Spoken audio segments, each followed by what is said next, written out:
আসসালামু আলাইকুম ওরহমতুল্লাহি ওবরাকাতু। আজকে একটা ছোট্ট লেসন, সেই লেসনে আজকে আমরা যে বিষয়টা জানতে চলেছি সেটা হচ্ছে আমরা কোরআনে অনেক জায়গায় সোয়াদের উপর সিন অক্ষর দেখতে পাই। তো সেই ক্ষেত্রে আমরা কি সোয়াদ পড়ব নাকি সিন পড়ব? তো আসুন আমরা সরাসরি ক্লাসে চলে যাই। ৪৯তম ক্লাস তাজবিদ শিক্ষা, ১৯ নং তাজবিদ, সোয়াদের উপর সিন অক্ষর পড়ার নিয়ম। একদম দেখেন আয়াত নং সহ কোন সূরার কোন শব্দতে সদের উপর সিন থাকে সেগুলো উল্লেখ করা। তো এখানে সদের উপর সিন পড়ব নাকি সদ পড়ব সেই জিনিসটা আসেন আমরা এখন বোঝার চেষ্টা করি।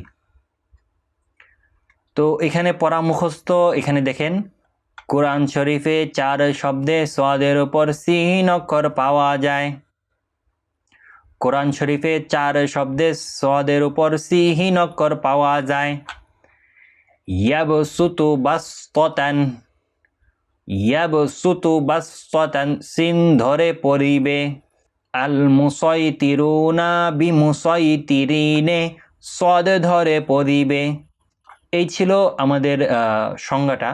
তার মানে ইয়াবসুতু বাসতান সিন ধরে পড়তে হবে, আল মুসাইতিরুনা বিমুসাইতিরিন সদ ধরে পড়তে হবে।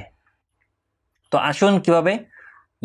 ইয়া মিলবে বায়ের সাথে ইয়াব, সদের উপর সিন আছে, ইয়াবসুতু বাসতানি, প্রথম দুইটা সদ সিন ধরতে হবে, তাহলে সিন পেশ সু হয়, ইয়াবসু তু, ইয়াবসুতু।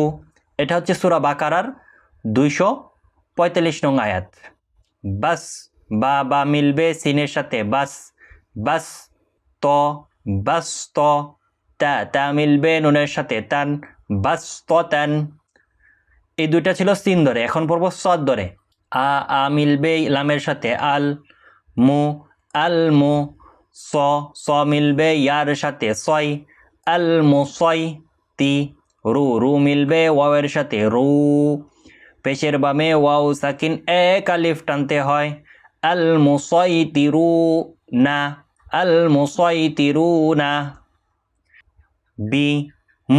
বিমু স মিলবে ইয়ার সাথে সয়, বিমুসয় তি, বিমুসয়তি।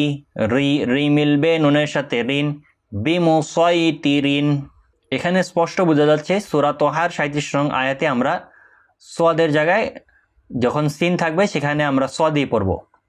আবার সূরাতুল গাশিয়ার 22 নং আয়াতে আমরা সদের উপর সিন থাকলেও আমরা সদ পড়ব। আবার সূরা আরাফের 69 নং আয়াতে আমরা সিন পড়ব।